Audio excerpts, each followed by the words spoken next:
Hello friends, तो स्वागत है आप सबका एक बार फिर से मेरे यूट्यूब चैनल दीप अकाउंटिंग पर। और आज की इस वीडियो में हम बात करने वाले हैं कि अगर आधार और पैन कार्ड को एक दूसरे से लिंक ना किया जाए तो क्या क्या प्रॉब्लम्स आ सकती हैं। तो चलिए वीडियो स्टार्ट करते हैं।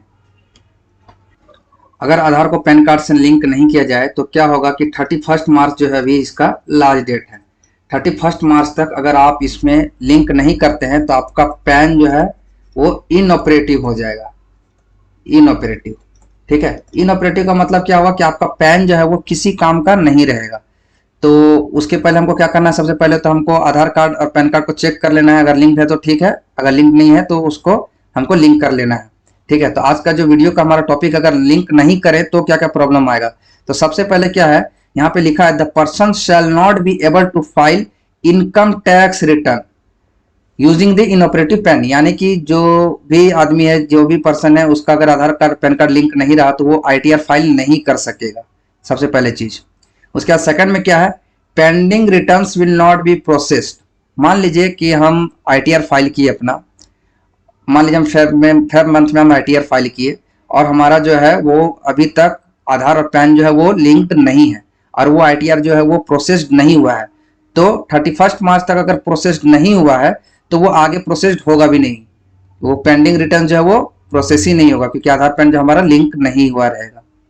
उसके बाद क्या लिखा है, pending refunds can not be issued to inoperative PANs. यानी कि अगर आप मान लीजिए कि हमारा कोई पेंडिंग रिफंड्स है, हम आईटीआर फाइल किए थे पिछला साल और मेरा अभी तक मान लीजिए किसी कारणवश जो है हमारा जो रिफंड अभी तक क्लेम नहीं हो पाया है, अभी तक हमारा रिफंड इशू हो ही नहीं पाया कोई भी रीजन से, तो क्या होगा, 31 मार्च तक अगर आ गया तो ठीक है, नहीं तो उसके बाद वो आएगा भी नहीं क्योंकि पैन जो है हमारा वो इनऑपरेटिव हो जाएगा।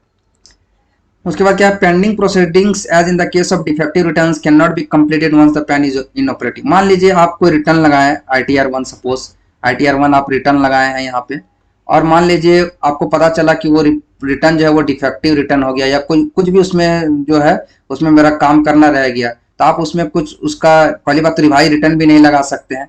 रिवाइज रिटर्न नहीं लगा सकते क्योंकि पैन आपका इनऑपरेटिव हो चुका होगा। कुछ पेंडिंग अगर प्रोसीडिंग्स रह गया होगा तो वो भी आगे जो है वो नहीं होगा।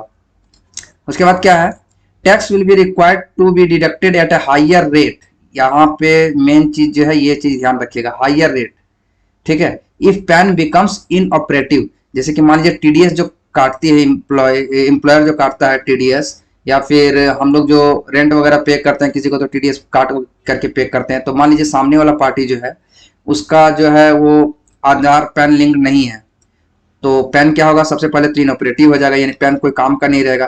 तो उस केस में जैसे मान लीजिए अगर नॉर्मल रेट अगर मान लीजिए 2% है, तो हायर रेट यहाँ जो लिखा हायर रेट का मतलब हो गया, हायर रेट जो है यहाँ पे, तो इसका मतलब हो गया 20%। यानी कि आप जो हम उसका टीडीएस काटेंगे ये हम 20% काट करके हम पेमेंट करेंगे। और इसका जो इनपुट है, जैसे कि क्या होता है कि आईटीआर जब वो फाइल करता है तो वो इसका वो रिफंड क्लेम करता है, तो उसमें वो रिफंड भी क्लेम नहीं हो पाएगा। हम हायर रेट से काट भी लेंगे, मतलब अगर 2% काटना है तो हम उसका हायर रेट 20% है तो हम 20% काटेंगे। अगर 5% काटना था तो भी हम 20% काटेंगे क्योंकि हायर रेट 20% है। तो हम हायर रेट में उसका काट भी लेंगे और उसका वो रिफंड भी क्लेम नहीं कर पाएगा अगर उसका पैन जो है इनऑपरेटिव हो जाएगा तो। चौथा क्या है, ट्रेडिंग ऑफ शेयर्स। मान लीजिए अभी तक जो भी शेयर्स वगैरह का ट्रेडिंग करते हैं तो उसमें पैन जो है मस्ट होता है। तो उसमें क्या है कि अभी चल जा रहा काम, लेकिन एक बार पैन इनऑपरेटिव हो गया तो आप ट्रेडिंग ऑफ शेयर्स भी जो है इस सब में भी आपका रोक लग जाएगा, आप कुछ नहीं कर सकते उसमें। उसके बाद क्या है, beside these consequences the person may find difficulties in doing other financial transactions such as with banks. PAN is an important KYC criterion for these transactions।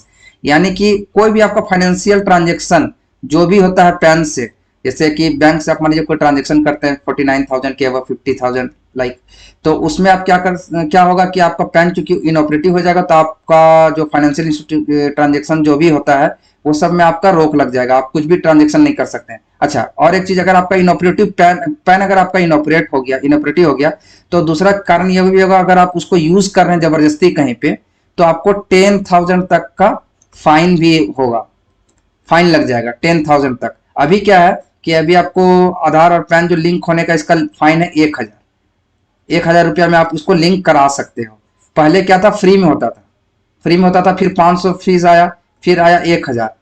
ये 1,000 जो फीस है ये 31 मार्च तक है। उसके बाद ये डायरेक्ट इनऑपरेटिव हो जाएगा, और अगर आप जबरदस्ती का यूज करते तो आपको 10,000 तक का जुर्माना लगेगा। तो आशा करते हैं हम इस वीडियो में जो भी बताएं वो आपको समझ में आया होगा।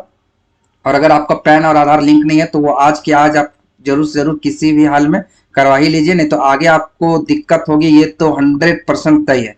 चाहे वो कोई भी हो, चाहे आप बिजनेस कर रहे हो, नौकरी कर रहे हो, या आप कुछ भी नहीं कर रहे हो, घर में बैठे हो, लेकिन आप पैन कार्ड से बना करके, तो भी आपको आगे चलकर दिक्कत आएगा, ये तो एकदम कम 100% तय है। इसीलिए आप आज ही इसको करवा लो। 1,000 रुपया फाइन लग रहा, कोई बड़ा बात नहीं है। तो कल को जब 31 मार्च पार हो जाएगा तो आपको ये 10,000 रुपया भी दे करके आपको शायद वो सही से नहीं होगा, या बहुत तरह का आपको जो है दिक्कतें का सामना करना पड़ सकता है। तो अभी 1,000 रुपया लग रहा है यार, कोई ज्यादा अमाउंट नहीं है, करवा लो इसको। अगर आप हमारे चैनल पर नए हैं तो इस चैनल को सब्सक्राइब कीजिए, ताकि इस तरह का वीडियो जो हम लाते रहें। Thank you.